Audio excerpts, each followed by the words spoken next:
Hello and welcome to another video on JD's Booze Reviews. We're on the sofa again, which means a sort of review and recap video today. And today we are going to talk about the Siren Advent Calendar that I have been going through and enjoying across the month of December. Just to go through whether it was worth it, how sort of varied the box was. I've done some stats. I have also worked out the cost based on how much I paid, based on how much the beers would have cost individually, to see if its value for money is good, and yeah, whether you should consider getting it next year. So let's break down those figures and numbers and see what the verdict is. So first thing I'm going to talk about is cost. Now, the Siren Advent Calendar cost £90 in total. I did get it a little bit cheaper. I found they did a bit of an offer a month before the Advent Calendar came out on the online shop where you could get 10% off. So I paid about £81, but normally it would be £90. Calculating all the numbers, there was 9 beers that weren't sold on the online shop anymore. Either, I guess, they were limited runs or just not on the store anymore. But all brewed exclusively for the calendar. Not too sure. But I worked out, based on how much other beers were at the similar percentage, to work out the cost for those beers, to sort of get a comparison. So it may not be 100% accurate, the numbers, but pretty much close enough to have a decent guess of the sort of, I guess, profit and loss. So whether it was cheaper to get it individually or cheaper to buy it as a calendar. So without building up the suspense too much, after working everything out, if we were to buy the beers individually, it would have cost £91.10, which means the Advent Calendar was £1.10 cheaper, which doesn't sound like a lot, and it isn't, but £1.10 to £1.10. They also, on Christmas Day, sent out a £10 gift card. So if we did work that out as part of the value, it's about £11.10 profit, I guess. I mean, obviously, you're going to have to go and spend some more money to use that £10 gift card or £10 voucher. But, I mean, that's a clever way to get you back in the ecosystem after buying the Advent Calendar, but also kind of worth taking into account the sort of value of the calendar as well. So in terms of that, it was about £10, £11 cheaper to get the Advent Calendar over getting the individual items. So in terms of value, it's a winner. Now we come on to the thing that interests me more in the Advent Calendar, apart from cost. I mean, it's, as much as the Advent Calendar is quite pricey, the fun of it is getting the box and opening each day and finding out what you get. So as long as I'm not being completely ripped off, I don't really care about the cost too much. Some may, but I'm not too bothered. As long as I feel like I was getting a good value at the end. But the thing that interests me more is the variety of beers that were in the Advent Calendar. Siren's quite a varied brewer. They brew quite a lot of different styles. So I was hoping to see a variety of beers in the box. And I've done a little pie chart, which you can see there, or in front of my face. I'm not sure where I'm going to put it yet, but you can see that it was quite varied. I mean, so 29% of the days on the calendar were IPAs. The second highest to that was stouts of 16.7%, which the Caribbean chocolate cake, like 4 beers, would definitely be helping them numbers. But then everything else is kind of 1 or 2 days.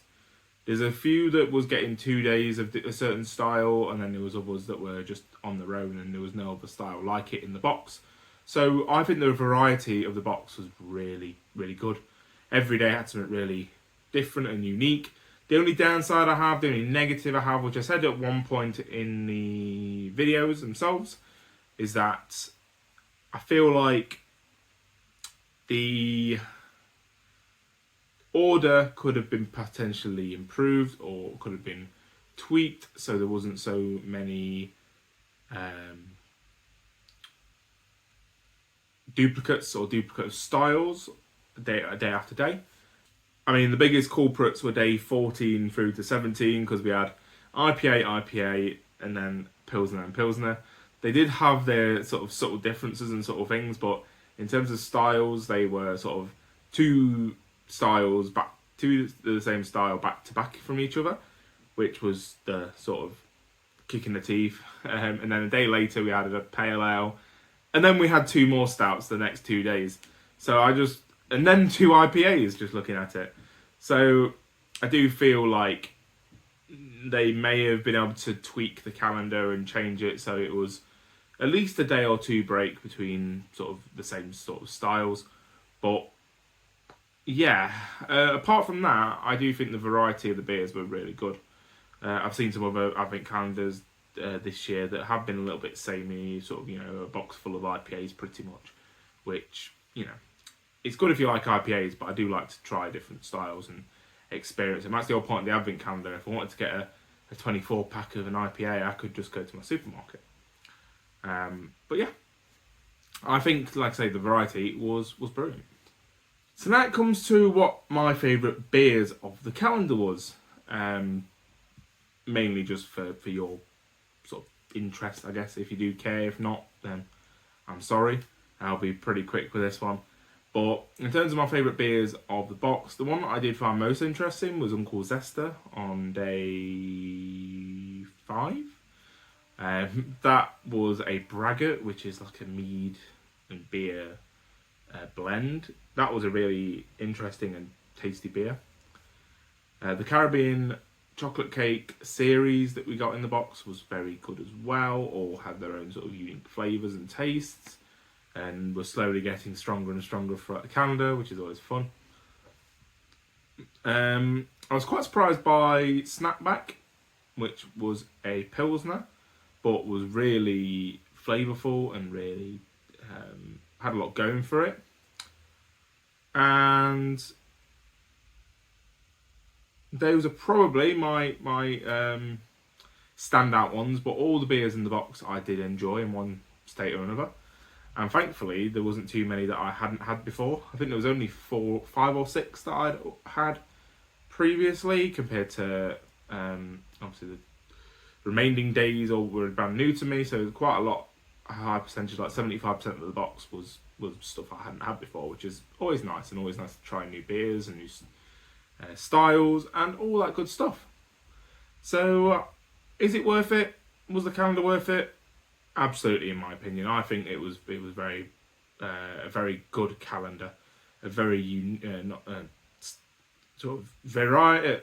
It was a very varied calendar. There was a lot going for it, and you got the £10 discount to go and a £10 voucher to go and spend on beers that you may have liked in the calendar and want more of, or new beers that they might bring out at the start of next year. So that's going to do it for today. Thank you very much for watching.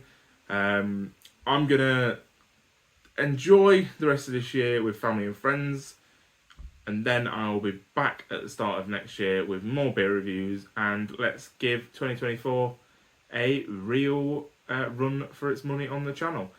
I've been trying to put a lot of thought into my videos and a lot of effort into my videos to try and stand out from other beer reviewers. I've tried to provide something a bit different and do some challenges rather than just plain beer reviews. So plenty more of that to come next year. I've got plenty of ideas that I am thinking of as I speak, and yeah, I will see you in the new year. So have a great rest of the year, and I will see you then. Cheers.